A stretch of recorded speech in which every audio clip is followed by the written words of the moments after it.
2022년 2월에 시작된 러우 전쟁. 금방 끝날 거라고 얘기하던 러우 전쟁. 벌써 2년이 지났습니다. 권력으로 읽는 세계사 2.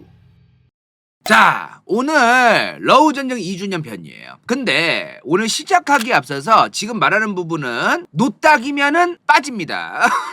2024년 3월 22일에 있었던 러시아의 총기 난사 사건과 관련된 내용은 노딱각으로 인해 간담회 오더에 따라 따로 업로드됨을 알려드립니다. 자, 러우 전쟁. 최근에 러시아가 러우 전쟁에 대해서 갑자기 이런 얘기를 합니다. 진짜 전쟁으로 간주하겠다. 이게 뭔 개소리냐? 애초부터 러시아 우크라이나 전쟁인데 무슨 러우 전쟁을 갑자기 러시아가 전쟁으로 간주하겠다. 애초부터 전쟁이었잖아요. 자, 이게 뭔 소리냐면은 지금까지 러시아는 이거는 특수한 특별한 군사 활동이다. 군사 작전이다. 이건 전쟁이 아니다. 라고 저그들끼리는 얘기해왔어요. 말장난인데 사실. 아무튼 요런 말장난을 해왔는데 이 특수군사 작전이 필요하기 때문에 우리는 우크라이나에 지금 개입을 하는 거지, 우크라이나 나라를 없애고 싶거나 우크라이나라는 나라를 개박살 내려고 한 거나 멀쩡한 나라를 침략하는 게 절대 아니다. 우크라이나라는 국가에 지금 네오나치가 너무 많고 우크라이나가 러시아라는 국가에게 너무나 안보 위협이기 때문에 우리는 그거를 처단하기 위해서 특수하게 군사적인 작전을 할 뿐이다 라는 명분으로 지금 한 거란 말이야. 물론 그 명분은 저그들끼리의 명분이죠.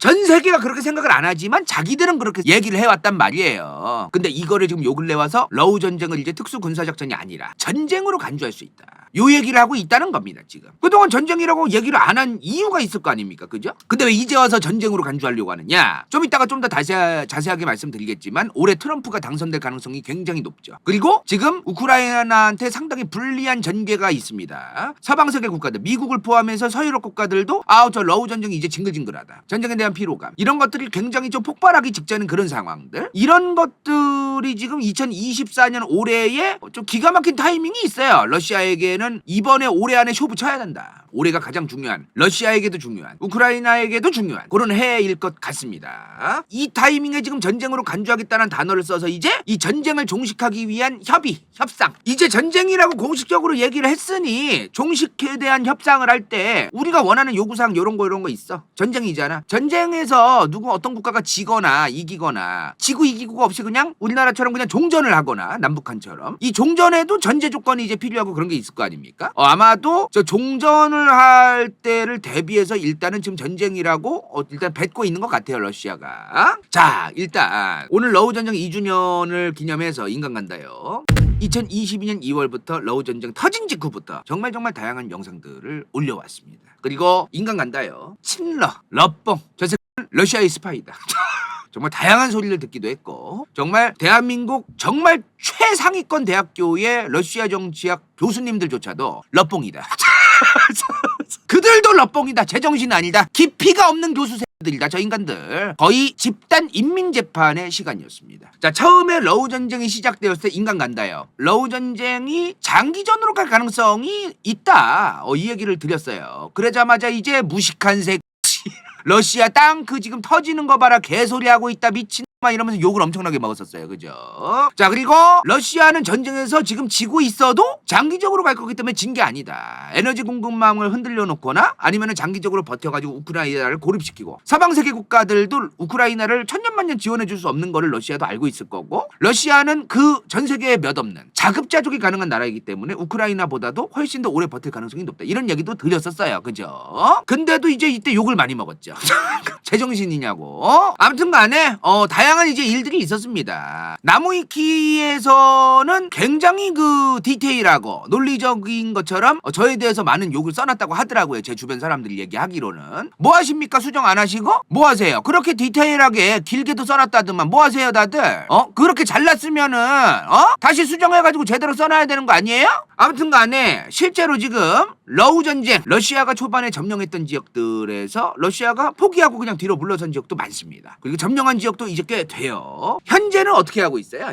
이게 현재 상황인데 그냥 소모전이죠. 계속해서 러시아나 우크라이나나 소모적으로 지금 사람들은 계속, 군인들은 죽어가는데 요 라인에서 더 이상의 뭐 획기적인 어떤 점령 아니면은 수복, 우크라이나 입장에서는 수복을 해야 되고 러시아는 또 점령을 해야 되는, 점령과 수복의 그게 획기적이지가 않아요. 이제 그냥 소모전으로만 계속 가고 있더라고요. 있다고요. 그죠? 그리고 추가로 러시아는 저 뒤에서 우크라이나를 향해서 미사일을 톡톡 갈게 되고 있습니다. 자, 오늘 러우전쟁 2주년 특집으로 일단은 지난 2년 동안 러우전쟁이 어떻게 흘러왔는지 졸라게 짧고 굵게 복습하고 넘어갈 건데, 자, 전쟁 초기에 러시아가 무조건 금방 이길 것이다, 이런 얘기가 또 많았습니다. 지금 이게 뭐야? 이게 뭐냐면은 전쟁 초반에 러시아가 군대를 들여보냈던 루트예요. 러시아는 그냥 북부, 북동부, 동쪽, 동남쪽, 남쪽 그냥 사방에서 러시아 군대를 들어가게 했습니다. 사방에서. 지금 이 PPT만 봐도 지금 위에서 옆에서 그냥 아래에서 계속 들어갈 수 있는 군역이란 군역은 다 들어간 거예요. 러시아가 초반에. 이 중에서도 가장 치명적이고 위협적인 데가 어디야 지금? 북쪽입니다. 왜? 요새는 키이우라고 부르라 그러죠. 키예프. 수도가 있습니다. 수도. 우크라이나의 수도. 수도가 점령된다라는 건요, 굉장히 상징적이고 군인들의 사기라던가 그리고 중앙의 그 중심이 사라진 거에 의해서 와해되고 굉장히 많은 그 군 당국자들이라던가 이런 것들이 생기는 거기 때문에 군인들 사기 떨어지고 군 통수권자가 또 도망갈 수밖에 없잖아요. 아니면 잡힐 수도 있고 전 국민의 전쟁에 대한 의지도 떨어지고. 그래서 이 키예프 키이우를 어떻게든 우크라이나가 사수했습니다. 그리고 젤렌스키는 자기 도망가지 않았다. 지금 뒤에 배경 보이냐? 나 아직도 키예프 키이우에 있다. SNS에 올리면서 실제로 수도 여기저기 돌아다니면서 영상 찍어서 올리고, 그러면서 어떻게든 사수했던 곳이 바로 우크라이나의 수도죠. 그죠? 아까도 얘기했지만 러시아가 초반에 저짓거리 할 때 뭐라고 했어요? 우리는 특별 특수 군사작전이다. 전쟁이 아니다. 자기들은 전쟁하는 게 아니다. 그러니까 전쟁이란 단어를 쓰는 게 예민하고 부담스러웠던 겁니다. 그 전까지는. 솔직히 지들이 전쟁을 지금 일으킨 건데 이 특수 군사작전이라고 얘기했던 이유가 뭐예요? 우크라이나의 극단적인 정치 세력들을 제거하겠다. 네오나치들을 제거해야 된다. 우크라이나가 그들 때문에 지금 망해가고 있다. 뭐 이런 얘기를 이제 했다 이 말이요. 또 저희 간다요 컴퍼니의 존경하는 건 작가님께서 러시아 유학파 아닙니까? 이번에 러시아에 개정된 국가기밀 정보명단법이 있더라고요. 이걸 저희가 좀 알아냈습니다. 2015년 5월 전만 해도 이 국가기밀 정보명단법이 뭐냐면은 전쟁 중에 인적 손실에 대한 건 국가기밀이다. 전쟁 중에. 왜냐하면 우리가 많이 죽었다라고 얘기하면은 적군 입장에서 사기가 괜히 올라가는 건데 굳이 그때요 이거를 막 얘기하고 댕기고 이러면 안 되잖아요. 그죠? 전쟁 중에 인적 손실은 국가기밀이다. 몇 명 죽었고 이런 게. 근데 얘네 뭐야? 전쟁 중이 아니잖아요. 러시아가 기존에 얘기하던 게 뭐야? 러우 전쟁은 특수 군사작전이지 전쟁이 아니잖아요. 근데 2015년 5월에 개정을 합니다. 특수한 작전 그리고 평시에도 인적 손실은 국가기밀이다. 이미 2015년 5월에 이미 그 전부터 뭐 하고 있었어요? 돈바스가 어디야? 여기죠? 여기. 이미 여기는 러우 전쟁이 2022년에 시작되기 전부터도 크림반도 먹은 다음에 여기도 계속 이제 우크라이나랑 러시아가 뒤에서 막 뒤봐주면서 티격태격 하던 데 아닙니까? 그러니까 이런 것들에 대해서 대비를 해왔던 것이다. 그리고 러우 전쟁도 아마 대비를 이때부터 미리 좀 하고 있었을 가능성도 있겠어요. 그죠? 러시아 푸틴은 우크라이나 침공할 때를 대비해서 이 법을 바꾼 게 아니라고 주댕이로는 그렇게 얘기하는데 이미 크림반도 병합, 우크라이나 동부에서 돈바스 전쟁 이런 거 계속 개입하면서 특수군사작전이라고 2022년에도 씨부리는 거 보면은 그거를 다 대비하고 있었던 것 같더라고요. 자, 2022년 2월 그리고 3월 한 달 만에 정말 러시아가 엄청난 속도로 우크라이나 영토를 들어가고 있으니까 야 이거 우크라이나 정말 큰일 났다. 러시아가 빠르게 이기겠구나 이런 여론이 강했어요. 근데 러시아가 러시아에 있다. 러시아가 러시아에 있다. 육군의 전술 전략이 좀 이상했습니다. 그죠? 너무너무 말도 안 되게 들어갔고 그냥 전술 전략 없이 전술이 없는 게 전술이다. 무전술. 그냥 탱크 전차 엄청나게 많이 들고 들어가기만 해도 얘네 쫄아서 도망갈 거니까 일단 들어가라. 그냥 이런 거예요. 그냥 이런 거였던 것 같습니다. 그죠? 탱크나 전차가 줄지어서 들어가는데 줄지어서 터지죠? 보급도 제대로 안 되고 이상하게 전술 전략을 썼어요. 무전술이죠. 무전술. 예? 클린스만인가요? 그리고 생각보다 우크라이나군이 강력하게 저항했고 그리고 미국을 중심으로 한 수많은 국가들이 또 우크라이나를 지원해줬고 자 그래서 2022년 4월에서 5월 그러니까 전쟁 시작하고 한 두세 달 지났을 때예요. 이때부터는 이제 러시아가 우크라이나의 북부를 통해서 키이우 수도로 가는 그리고 북부와 동부 쪽을 그냥 포기하자. 이제 동부랑 남부만 그냥 집중하자. 이렇게 수정이 됩니다. 그러면서 지금까지 온 거예요. 계속 이 동부와 남부 쪽에서 엎치락 뒤치락 서로 점령했다가 다시 수복했다가 엄청나게 많은 소모전들이 지금까지 이어져 왔습니다. 아직 우크라이나의 군인이 얼마나 죽었으며 러시아의 군인이 얼마나 죽었는지 가늠이 안 돼요. 발표도 제대로 안 하고 지금 우크라이나도 자기들의 손실은 줄여서 발표하면서 러시아의 손실은 과장해서 발표하고 반대로 러시아도 우크라이나의 손실은 과장해서 얘기하면서 지그들 손실은 줄여서 발표하고 그러니까 이런 게 있지 않습니까 지금, 그죠? 자, 지금 이 지도가 작년 2월 기준입니다. 2023년 2월 딱 1주년쯤 됐을 때예요. 1주년 이때쯤이면 사실상 러시아는 이제 진짜 남부랑 동부밖에 없었던 거예요. 이때까지만 해도 수많은 국가들, 특히 우리나라 같이 굉장히 좀 양은 냄비 감성을 가진 분들이 많았던 어떤 그런 시기였던 것 같습니다. 우리나라에 특히 우크라이나가 최고다, 우크라이나가 이겨야 된다 난리도 아니었어요. 그러면 그 목소리를 끝까지 내야죠. 왜 이랬다 저랬답니까? 이제 와가지고 무슨 또 젤렌스키는 선 넘는다 이런 여론이 있으니까 또 자기들이 욕먹고 쪽팔릴까봐 또 입 다물고 앉아있고, 그냥 일치이고 절치여가지고 그냥 우르르 가가지고 그냥 냄비 근성으로 뭐 하는 짓이야 그게. 자기 소신껏 계속 얘기하든가 그러면 그런 거를 뭐 하는 짓이야 그게. 이제 우크라이나를 응원한다라는 그런 여론도 그렇게 지배적인 분위기가 아닙니다. 한국에서 뭐 하는 거야 이게. 계속 응원할 거면 계속 응원해야 되는 거 아니에요? 자, 이제 2024년 2월입니다 전선이 지금 바뀐 게 없어요. 이게 작년이라고 했습니다. 작년 2월. 그리고 이게 올해예요. 바뀐 게 없죠? 연속적으로 볼게요. 바뀐 게 없어요 지금.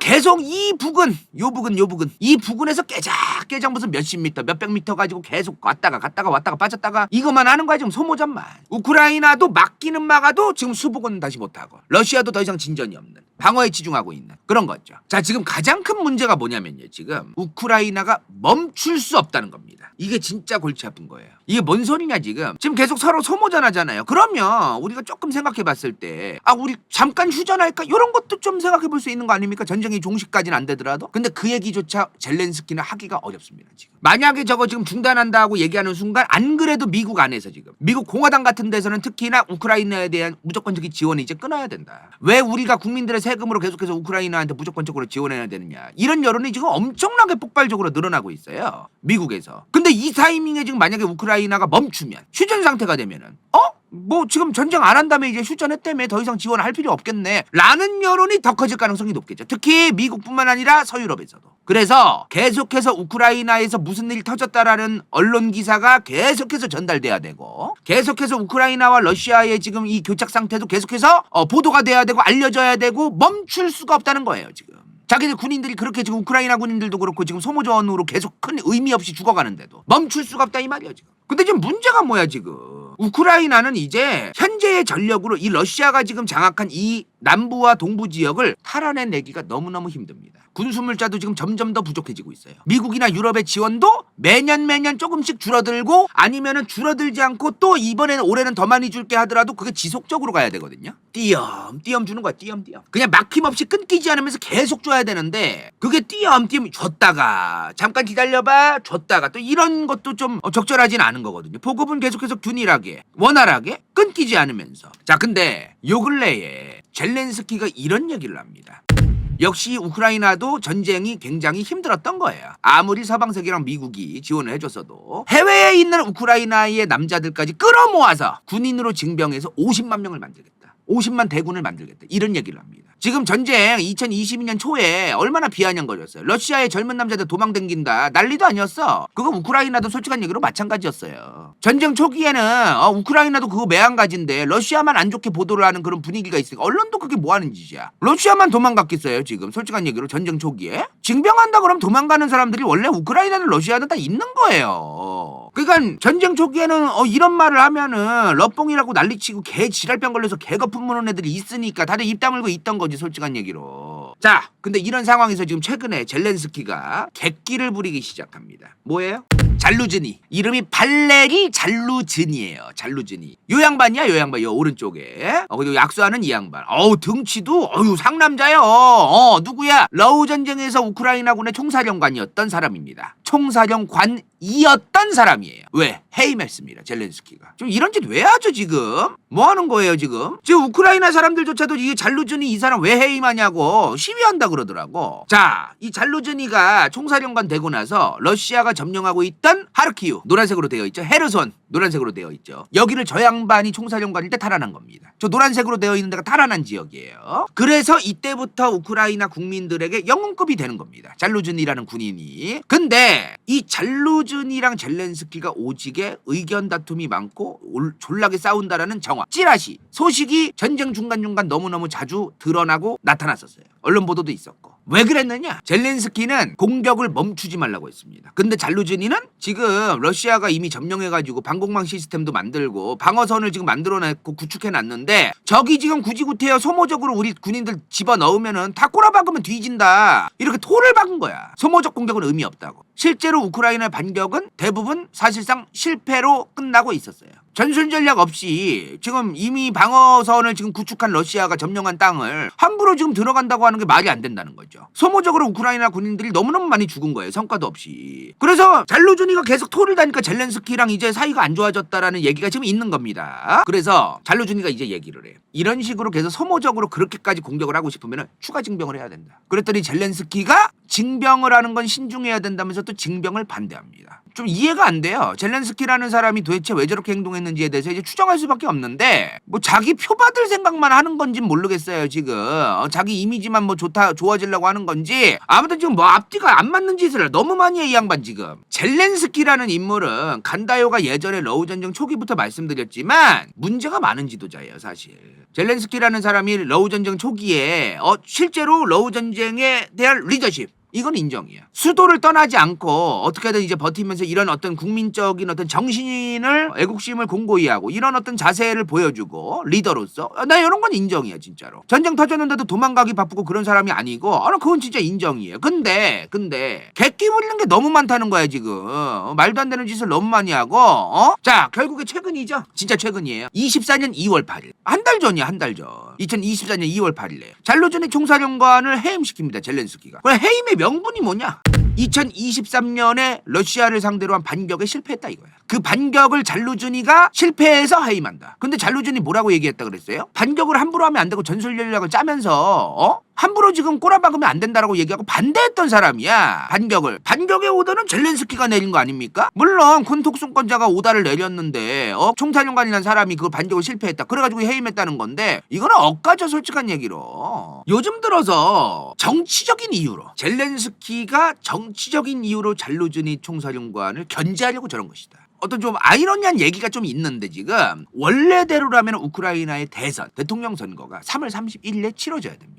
근데 지금 안 치르고 있어요. 안 치를 것 같아. 지금 한 일주일 정도 남은 건데 지금 계엄령 상태고 그래가지고 제 생각에는 대통령 선거 안 할 것 같습니다. 자 지금 젤렌스키가 저 멀쩡한 잘루즈니라는 훌륭한 군인을 일부러 해임시킨 거 아니냐 이 대통령 선거 관련된 거 때문에 의혹이 있는데 자 우크라이나의 SOCIS라는 연구센터가 있어요. 거기서 이제 여론조사 기관에서 자료가 있더라고 설문이. 2024년에 우크라이나 대통령이 선거가 치러진다면 누구에게 투표하시겠습니까? 그랬더니 잘루즈니가 31.3이에요. 젤렌스키가 21.7입니다. 생각보다 뭐 그렇게 높지는 않네 라는 생각이 드실 수도 있어요. 근데 우크라이나는 결선 투표 제도가 있습니다. 자 이게 뭐냐? 왼쪽 맨 위에 보이시죠? 2019년에 젤렌스키가 처음에 대통령 당선된 거예요. 자 여기서 1차 투표를 한 겁니다. 그랬더니 젤렌스키가 30.24%를 받습니다. 바로 밑에 포로셴코는 15.95를 받아요. 한 명이라도 50% 과반 이상이 안 되면 1등과 2등만 결승해서 다시 한번 재투표를 하는 겁니다. 그래서 30.24를 받은 젤렌스키와 15.95를 받은 2등 포로셴코가 결선 투표에 가서 젤렌스키가 73.22를 받고 포로셴코가 24.45를 받아서 젤렌스키가 당선이 된 겁니다. 달리 말하면 지금 잘루즈니랑 젤렌스키가 지금 31.3 대 21.7인데 둘 다 1등, 2등 후보가 돼가지고 만약에 그 다음 대선에서 결선 투표까지 가면 모른다는 거야 이게.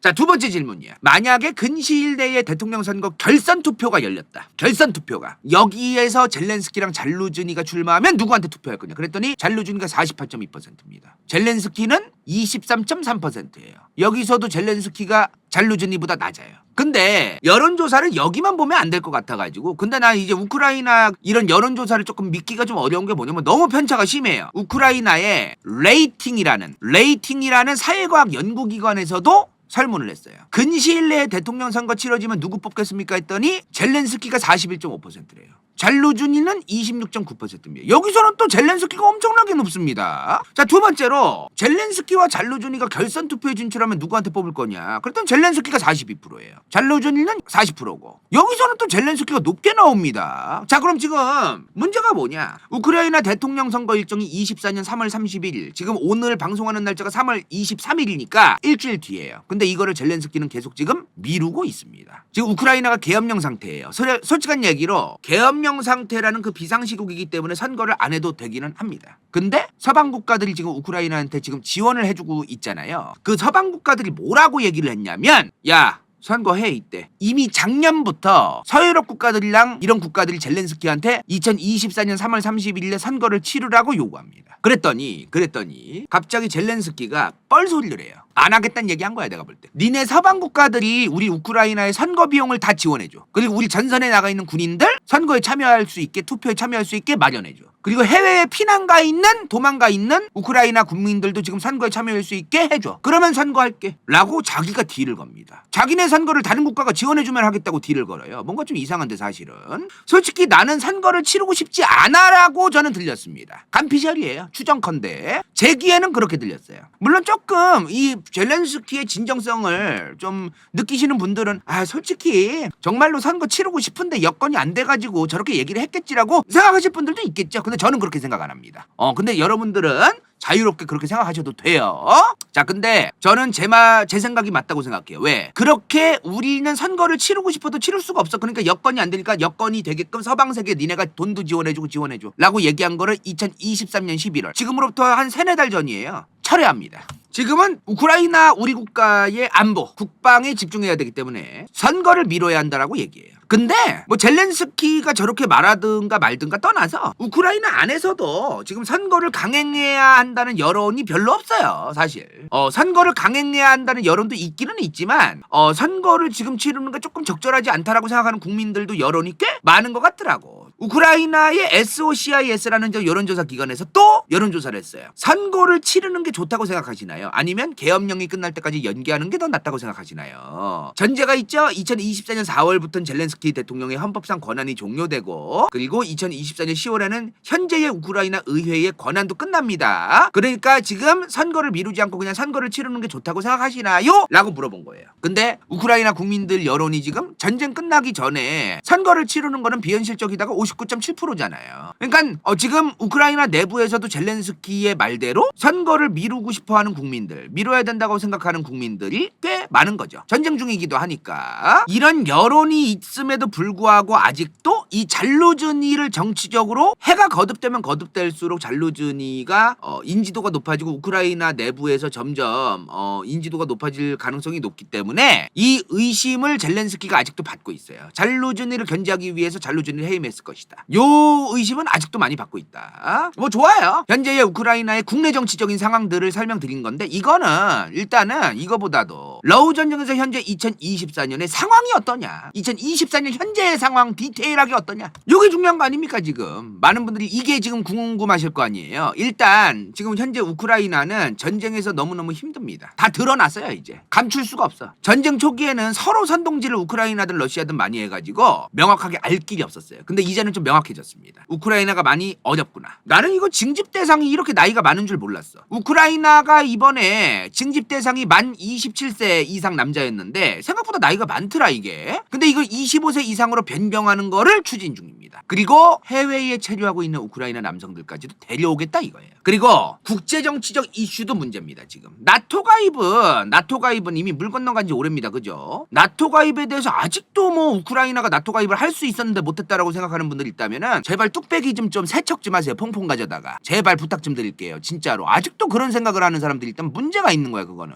나토 가입은 이미 물 건너간 지가 너무너무 오래예요. 이미 진작부터 간다요가 2022년 초중반 내내 얘기했어. 나토는 전쟁 가능성이 높은 국가를 받아주지 않을 가능성이 졸라게 높다. 자, 이거 뭐야 지금? 최근에 나토가 우크라이나에 직접 군대를 파병하거나 개입할 계획이 있냐 없냐 이런 찌라시가 돌았잖아요. 돌자마자 나토 사무총장 뭐라고 펄펄 뛰면서 얘기했습니까? 전혀 사실 아니다. 우크라이나가 그렇게 이쁘고 나토가 우크라이나를 그렇게 사랑하고 나토가 우크라이나를 그렇게 지원해주고 싶은 생각이 굴뚝 같으면 이렇게 뭐하러 말을 합니까? 그렇게 받아주고 싶으면 뭐하러 이렇게 얘기를 하냐는 거예요. 이거는 국제정치를 공부를 안 하는 게 아니야. 내가 볼 때. 그냥 뚝배기 청소를 안 하겠다라는 그런 차원인데 그냥 있는 사실 자기 눈깔에 보이는 어쩔 수 없는 그 현실을 인정해야 되는 거는 당연히 인정을 해야 되는데 그거조차도 싫은 거야. 우기고 싶은 거지 그냥. 왜 그런진 모르겠어요. 그 각자 뭐 자기들 입장에서 뭐 그러는 거긴 하겠지만 뭐하러 그렇게까지 어거지를 부리면서 난리치는지 모르겠는데 정신들 좀 차렸으면 좋겠습니다. 그리고 지금 나토뿐만 아니죠. 우크라이나한테 정말 큰 문제는 러시아죠 지금. 러시아가 이제는 버티기가 쌉 가능하다. 이제 그냥 시간이 러시아의 편이다. 좀 이런 이제 의견들이 좀 많이 나오고 있는 것 같더라고 전문가들 사이에서. 초반에 2022년 내내 수많은 서방 국가들이 러시아의 경제 제재에 동참했어요. 기업들이 러시아에서 빠져나가고 난리도 아니었습니다. 그죠? 그래서 자 보시면 아시겠지만 루브라가 개박살이 났었는데 너무 빨리 회복됩니다. 전쟁 직전에 2019년 12월 18원, 2020년에 17원, 15원, 14원, 다시 15원, 16원, 갑자기 러우 전쟁 터지면서 9원까지 떡락해요. 근데 한 달 만에 16원, 한 달 뒤에 또 19원, 24번까지 올라갑니다. 개떡상을 해요. 물론 지금은 다시 내려갔어요. 근데도 전쟁 이전하고 똑같아졌습니다. 이제 경제 자본들이 보기에도 시장이 보기에도 러시아의 경제가 안정적으로 보이는 거죠. 이제 저희가 자료를 하나 봤어요. 국제통화기금 IMF죠. 거기 자료를 보니까 러시아 경제 성장률이 2022년에 마이너스 2.1%였습니다. 마이너스 2.1%. 근데 2023년 플러스 2.2%로 회복합니다. 그렇게 크나큰 엄청난 경제 제재를 받는데도 플러스 2%가 돼요. 대단합니다. 참. 그죠? 이유가 여러 가지가 있는데요. 일단 첫 번째로는 식량 에너지가 자급자족되는 정말 몇 억 안 되는 나라입니다. 지금 전 세계에서 식량과 에너지가 자급자족되는 나라는 아마 미국이랑 러시아밖에 없을 거예요. 그리고 둘째, 중국과 인도가 너무너무 러시아를 잘 도와줬어요. 2023년 기준입니다. 이거 2022년 대비 23년 러시아산 석유, 원유죠. 중국이 24% 수입이 증가합니다. 인도는 무려 70%가 증가해요.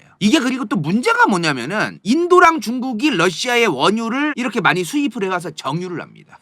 이게 정유죠. 정유가 뭐야? 원유를 넣어가지고 끓이고 열을 가하면은 이 온도에 따라서 LPG도 나오고 가솔린도 나오고 경유도 나오고 증유도 나오고 뭐 여러 가지 나오는 거 아니야. 이게 정유잖아요. 정유를 한 다음에 우리나라도 엄청난 석유 수출국입니다. 기름 한 방울 안 나오는 나라인데 원유 수출해 와서 정유를 한 다음 이제 휘발유 따로, 나프타 따로, 가솔린 따로 판단 말이에요. 인도랑 중국이 그 짓을 어마무시하게 많이 했습니다. 작년 내내 메이드 인 러시아산 원유를 국적 세탁해서 메이드 인 인디아, 메이드 인 차이나로 바꿔서 유럽에도 팔고 전 세계에 또 팔았어요. 그리고 러시아산 원유가 사우디나 아랍에미리트 거보다 싸대요. 왜냐하면 러시아산 원유는 지금 육로를 통해 가지고 이제 인도랑 중국을 통해서 이제 가고 있기 때문에 파이프도 좀 연결이 되어 있나 뭐 그거는 확인이 아직 안 했는데 어찌 되었든 간에 러시아산 원유가 인도 중국으로 갈 때 좀 유통 단가가 싼가 봐요. 그래가지고 사우디나 아랍에미리트 거보다 원유가 싸대. 그 안 살 이유가 없는 거예요 지금. 경제 제재 때문이 아닌 이상 안 살 이유가 없다. 그리고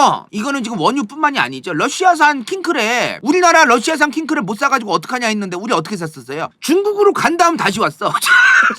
몇 년 내내 이렇게 왔었잖아요. 우리 그래서 킹크랩 못 먹지 않았습니다. 러시아산 킹크랩 충분히 먹었어요. 몇 년 내내. 그러니까 이런 식으로 계속해서 우리가 러시아산 거를 먹었단 말이야. 그러니까 이게 지금 경제 제재가 이게 정말 실효성이 있는 거냐에 대해서 이거 그냥 모양만 구색만 잡는 그런 경제 제재라는 느낌이 난다는 거예요 지금. 러시아산 킹크랩 지금 노장 좀 가봐 쌓여있어. 그리고 러시아가 지금 내수로도 경제 성장이 어느 정도 가능한 나라잖아요. 내수가 좀 이제 인구가 어느 정도 뒷받침이 돼야 되긴 하는데 내수만으로 돌아가려면은 어찌됐든 러시아도 인구가 1억이 넘는 나라잖아요. 자, 일단 군수 산업이 갑작스럽게 굉장히 활성화됩니다. 러시아가. 뭐 자기들 자체적으로 국가 돈이죠. 국가 돈, 국가 빚. 이 돈으로 군수기업, 방위산업체들한테 돈을 주고 이제 찍어내요. 지금 무기를 죽어라 찍어내고 있어요. 그러면은 이제 굉장히 많은 사람들이 이제 월급을 받게 되고 소비가 또 진작되고 이 군수 산업을 통해서 일자리가 창출되고 그러니까 경기가 어느 정도 회복이 되었을 것이다. 영향이 있었을 것이다. 그런 게 있었다는 겁니다. 그리고 이건 이제 건피셜. 건피셜, 건작가 피셜. 러시아 유학 갔다 오시고 러시아에 수많은 인맥이 있으신 건피셜. 러시아 친구분들한테 이제 직접 전화를 해서 물어봤어요. 러우 전쟁 비포 애프터 삶의 질에서 큰 차이가 생겼느냐? 없다는 거야. 일반 러시아 국민들은 딱히 잘 못 느끼겠다. 그리고 실질 GDP라는 개념이 있습니다. 이제 우리는 보통 명목 GDP를 따지죠. 근데 이제 실질 GDP라는 개념이 따로 있어요. 1인당 실질 GDP가 2021년에 러시아가 31,270달러였어요. 2024년 올랐습니다. 35,000달러로. 물론 지금 물가 상승률이 2024년 2월 기준 7.7%라서 높죠. 물가가 7.7% 물가 상승률이면 꽤 높은 거긴 한데 뭐 이건 뭐 러시아뿐만이 아니라서 근데 그죠 물가 상승이라고 하는 거는 자, 생각보다 우크라이나가 많이 불리하구나. 생각보다 러시아가 지금 많이 유리해졌구나. 이런 거를 우리가 이제 확인을 했어요. 자, 근데 러우 전쟁과 관련해서 인간 간다요가 생각할 때 너무너무 가장 크게 영향을 끼치는 요인은 바로 이겁니다.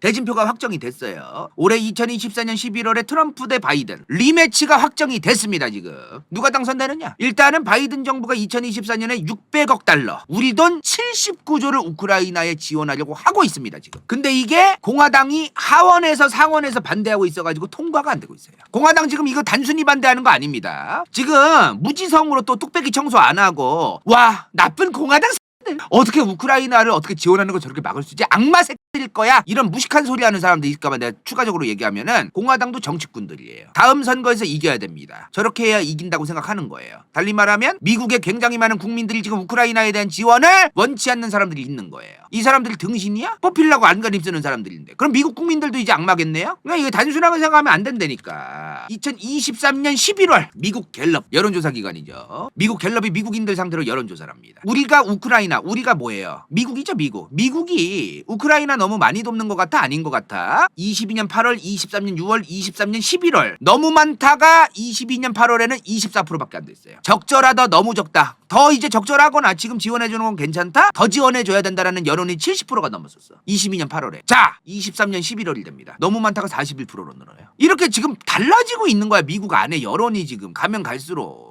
그리고 공화당과 민주당 아니면은 그 양대 정당을 지지하지 않는 무당파, 지지하는 당이 없다는 거죠. 무당파는. 너네 세 명한테 물어볼게. 미국이 지금 우크라이나에 너무 많은 지원을 하고 있다고 생각해를 물어봤더니 공화당 지지자들은 22년 8월에는 43%가 그렇게 생각했어요. 지금 62%입니다. 민주당 사람들도 조금씩 늘어나고 있어요. 지금. 무당파도 늘어나고 있고요. 이 생각을. 우크라이나한테 우리가 왜 도대체 구지구태여 국민들의 세금을 혈세를 써가지고 왜 우크라이나한테 자꾸 계속해서 지원을 해줘야 되느냐는 여론이 점점 늘어나는 거야. 다 늘어나고 있잖아요. 수는 적지만 공화당이든 무당파든 민주당이든 점점 우크라이나를 많이 지원하고 있다는 여론이 점점 늘어나고 있다는 거야. 지금 미국 안에서 점점 이렇게 되고 있다고. 올해 지금 미국 대선의 후보 바이든은 내가 이번에 당선돼도 계속해서 난 우크라이나 지원할 거라고 밝혔어요. 근데 트럼프가 이 사람이 이제 또 말을 잘하잖아요. 자기가 우크라이나를 계속 지원하겠다 안 하겠다라는 말을 안 합니다. 명확하게. 그럼 뭐라고 했느냐? 내 얘기했죠. 내 씨발 또 똑같이 따라야겠네. 또 이렇게 얘기했대. 내가 대통령이 되면 24시간 안에 푸틴을 만나고 젤렌스키를 만나서 전쟁을 종료시킬 겁니다. 바이든은 등신입니다. 바이든은 미국을 망쳐놨습니다. 바이든은 허튼 돈을 많이 빠져나가게 만들었습니다. 나는 24시간 안에 푸틴과 젤렌스키를 만나서 바로 전쟁을 종료시킬 겁니다. 라고 또 얘기했대요. 또 역시나 그렇게 얘기를 했대. 트럼프가 또 역시나 내가 1년 전에 얘기했었죠. 트럼프 그 지랄 할 거라고. 이미 몇 달 전부터 1년 전부터 트럼프가 당선되면 형 어떻게 될 것 같아. 그래서 바이든은 미국을 망쳤습니다. 나는 푸틴을 만나서 바로 종결시킬 수 있습니다. 쓰잘데기 없이 돈이 나가는 걸 바로 막을 수 있습니다. 이렇게 할 거라고 내가 얘기했었잖아요. 뻔할 뻔짜야 이 사람 진짜로. 그리고 지금 트럼프가 어떤 얘기까지 하냐면은 미국이 우크라이나한테 지금 전차를 제공해 주려고 하는 게 있거든요. 근데 바이든이 지금 우크라이나에 전차를 제공하는 거는 러시아가 핵무기를 사용할 빌미를 주는 거다. 러시아한테 명분을 만들어줘.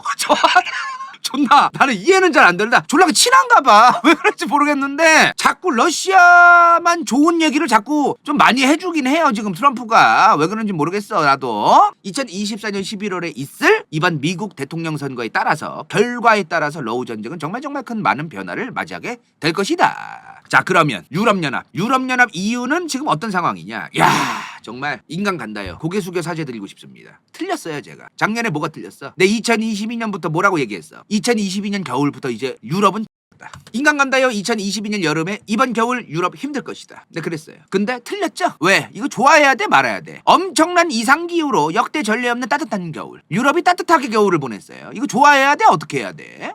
이상기후를 감사히 여겨야 되나요 이거? 참나 이거 좀 그것도 좀 아닌 것 같긴 한데 어찌되었든 이때 시간을 벌었어요. 1년이란 시간을. 그 사이에 이제 미국은 일단은 셰일가스 기업들한테 가스 안 캐면 조져버린다고 협박까지 해가면서 엄청나게 많은 양의 가스를 증산합니다. 실제로 어떤 일이 있었냐면은 이게 셰일 기업들이 이거는 그냥 이해를 돕기 위한 챗 GPT로 만든 거니까 무시하세요 그냥. 이게 셰일 기업들이 여기다 땅을 사놔. 셰일층이 있는 그 땅을 부동산을 사놓고 일단은 방치를 하는 거예요. 셰일 기업들이. 왜? 가스값 올랐을 때 시추하려고. 근데 바이든이 열받은 거야 그게. 야 이 개새 나라가 위기고 우크라이나가 위기고 수많은 서유럽이 위기인데 니네 지금 부동산 지금 사놓고서 지금 셰일 안 캐고서 지금 시추 안 하고서 일부러 지금 개기고 있어 니네? 이 새끼 돌았나 진짜. 니네 그거 허가 내준 거 시추 허가 다 파토 낼 수도 있으니까 당장 지금 뽑아 이래가지고 어마무시하게 뽑아요. 그 이후에는 이제 그래 가스 팔자 그래가지고 많은 이제 셰일 기업들이 또 가스를 증산을 했습니다. 자 그러다가 이제 그것만으로 부족했어. 그것만으로 부족해. 자 그렇게 사이가 더럽다는 MBS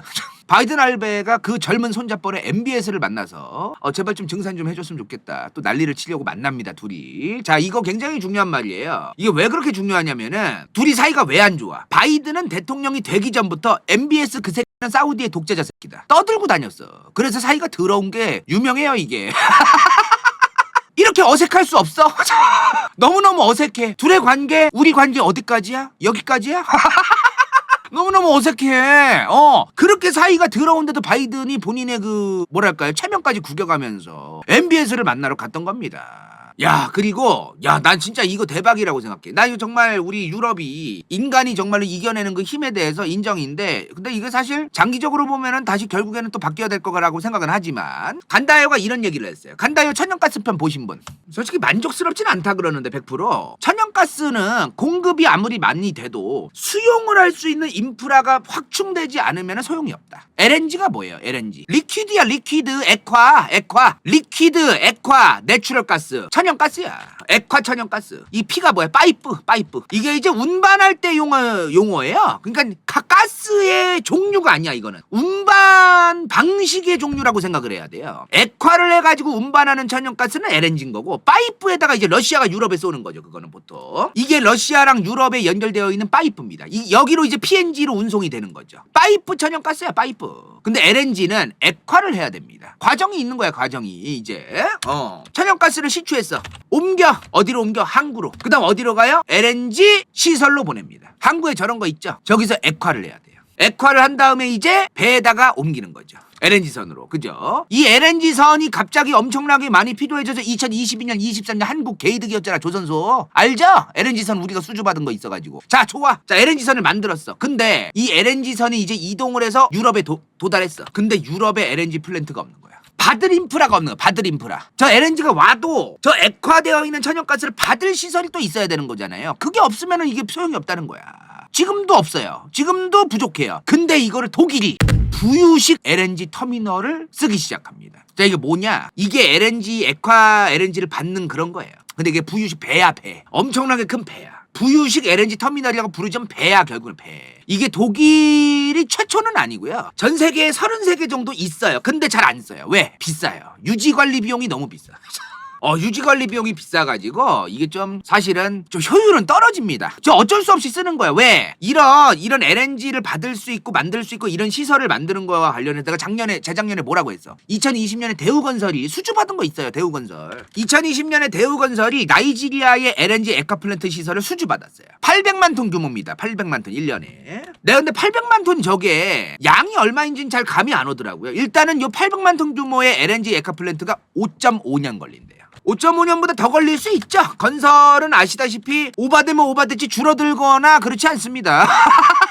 5.5년 걸린다 그랬어요. 이 800만 톤을 만드는데. 그러니까 독일 저 부유식을 쓰는 것 같더라고. 지금 이 800만 톤 규모가 5.5년 걸린다고 했는데요. 지금 대한민국이란 나라가 1년에 LNG를 2,500만 톤 씁니다. 대한민국이 쓰는 3분의 1도 안 되는 양인 거예요. 800만 톤. 근데 저게 5.5년 걸린다는 거야. 그래서 간다요가 유럽이 아무리 그 미국이 그 셰일 가스의 양을 증산을 하더라도 어려울 것 같다라고 생각을 했는데 이거를 도입한 거예요. 지금 설치는 빨리 되고 저렴한 편인데 설치 비용은 유지관리 비용이 매년 오지게 많이 들어가지고 웬만하면 안 할라 그런대요. 저게 지금도 우리나라도 할 수 있어요. 저거 부유식을. 근데 웬만하면은 지금 저거로 땜빵을 하는 기간 동안 빨리 LNG 플랜트 시설을 지어야 됩니다. 유럽도 요런 걸 지어야 돼요. 이거를 다 짓기 전까지만 이걸 쓰겠죠. 천년만년 이걸 쓰진 않을 겁니다. 그럼 뭐야 이제? 러우 전쟁은 에너지 공급과 관련되어 있는 이슈가 화두였어. 옛날에는 2022년에는 에너지에 대한 공급, 식량에 대한 공급망 이런 게 화두였는데 지금은 이제 아닌 겁니다. 이제 러우 전쟁은 단순하게 에너지와 식량이 아니라 전 세계 국가들이 러우 전쟁에 대해서 국민들이 피로감을 느끼느냐. 피로감을 느끼면 우크라이나에 대해서 불쌍하게 생각하는 여론이 점점 줄어들겠죠? 그죠? 계속 돈을 지원해줘야 된다라는 그 부담감, 반감. 그리고 두 번째, 복잡한 게 뭐냐면은 현재 경제가 전 세계가 힘든 시기라는 겁니다. 왜 파월 주댕이만 봤어? 23년, 24년 초까지 왜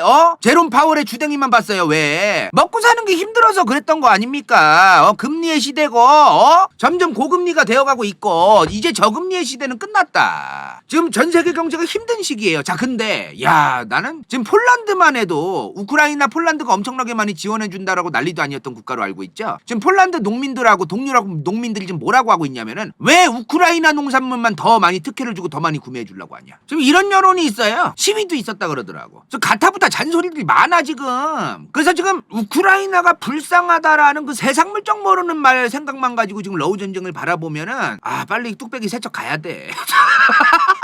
자, 그리고 요거 중요하죠. 대한민국과 러시아의 관계, 이거 중요하죠. 자, 우크라이나는 그렇다 치고 일단 우리나라는 경제적인 이유에 의해서 러시아가 상당히 꽤 중요한 편입니다. 그죠? 지금 러우 전쟁 발발하고 나서 경제 제재 했었잖아요. 그때 우리나라 오뚜기 오리온 러시아에 진출해 있는 대한민국 기업들이 개씹 손해를 봐요. 그러니까 러시아라는 국가가 경제 제재를 받으면 한국 기업들도 받는 거야 사실상. 그래서 우리나라 기업들도 손해가 좀 막심했다고 하더라고요. 자, 러우 전쟁 발발하자마자 우리나라가 러시아를 비우호국으로 지정합니다. 이때 문재인 정부 때예요. 지금은 서로 비우호국이에요. 지금은 서로. 그러니까 러우 전쟁이 발발하자마자 처음에는 우리나라가 문재인 정부 말에 이제 윤통께서 이제 그 대통령실 들어가기 몇 달 전에 그때 이제 우리나라가 일단 비우호국으로 지정을 해요. 지금은 러시아도 우리나라를 비우호국으로 지정을 해서 서로 비우호국입니다. 근데 우리나라가 처음에 러시아를 비우호국으로 했어도 사이가 나쁘지 않았습니다. 왜냐하면 러시아도 그거를 이해를 하고 있던 거예요. 그러니까 개지랄한 게 아닌 거지. 러시아도 한국도 한국의 입장이 있어서 어쩔 수 없이 우리랑 이렇게 어떤 비우호국을 하고 이럴 수밖에 없는 걸 나도 알고 있다. 이런 뉘앙스로 러시아가 얘기를 해요. 그런 식으로. 근데 이제 우리 존경하는 윤통 우리 존경하는 윤통께서 집권하시고 나서 몇 달 뒤에 이제 23년 1월에 러시아 외교부 차관이 공개적으로 한국은 지금 실용주의적 외교를 하고 있는 거라고 본다. 우리 러시아는 러시아를 비우호국으로 한국 니네가 지정했어도 우리 러시아가 대한민국을 쌩까려고 한 거나 그러지 않는다. 우리는 난 너네가 실용주의적 외교하고 있는 거니까 다 이해하고 있다. 좀 이런 감성으로 얘기를 해. 근데 2023년 중반이 되니까 우리 존경하는 윤통의 입 그리고 윤통의 추진력. 여기서 이거로 난리가 납니다. 우크라이나의 민간인에 대한 대규모 공격, 그리고 중대한 전쟁법 위반 시에 우리 대한민국은 우크라이나에 대해서 다른 지원도 할 수 있다. 이런 얘기를 대놓고 합니다. 되게 정의로워 보이고 좋다 이거야. 근데 국제정치를 정의로워 보이려고만 하면 안 되는 거잖아요. 러시아라는 국가랑 굳이 사이가 틀어져서 좋을 게 없는데 우리나라는.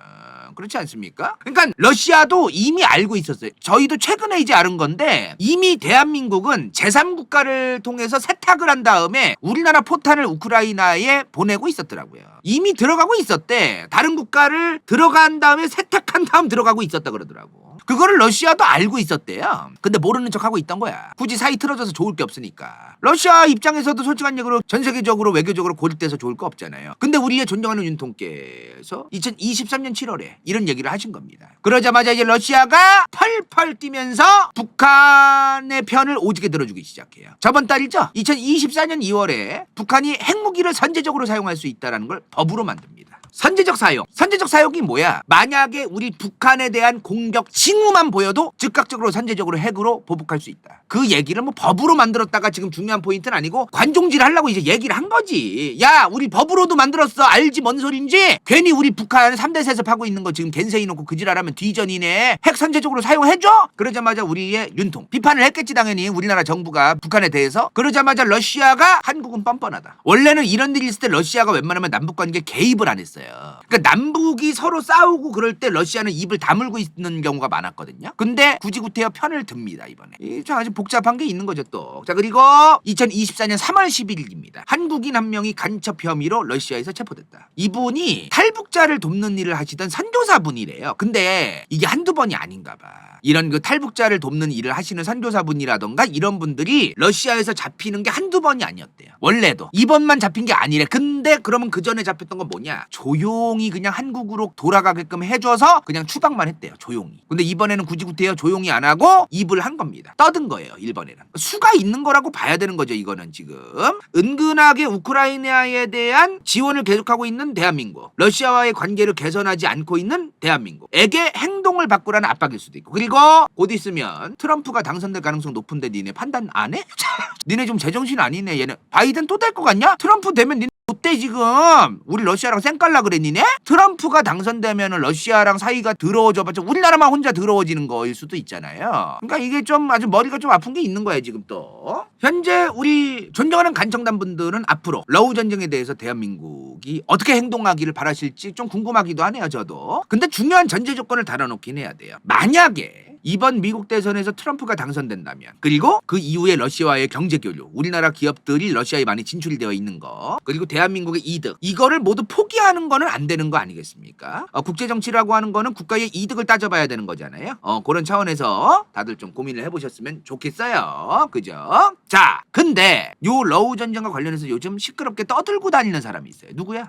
요새 너무 시끄러워. 자, 프랑스의 마크롱 대통령입니다. 요새 뭐 있었어요? 러우 전쟁에 우리 서방 국가들은 파병을 고려할 수 있어야 된다. 와, 이 엄청난 멘트를 친 겁니다. 엄청난 멘트. 지금 나토 사무총장이 요 최근에 뭐 있었어요? 우크라이나에 나토가 직접 파병을 지금 검토하니마니 이거 찌라시 돌자마자 펄펄 뛰면서 우리 나토는 그런 생각 없었다고 부정하고 있는데 프랑스 마크롱은 지금 직접 파병을 할 수도 있다라고 떠들고 있어요. 지금. 왜 이러는 걸까요? 지금. 도대체 뭔 생각을 하길래 왜 이러고 있을까? 인생 동반자 좋기 트라이뉴 트리 나도요 간다요 후원자 왕감 당근 이카로스 후추 vs 더 월드 은빛 마술사 최현정 간호낸 이름없음 XX129XX 잘맨 마티아스리 갱다 탁성이 시우필 최영희 찬케일 태원선 정유진 배부른다람쥐 포슈킨 노아이사 진우파 이건 재밌을지도 몰라.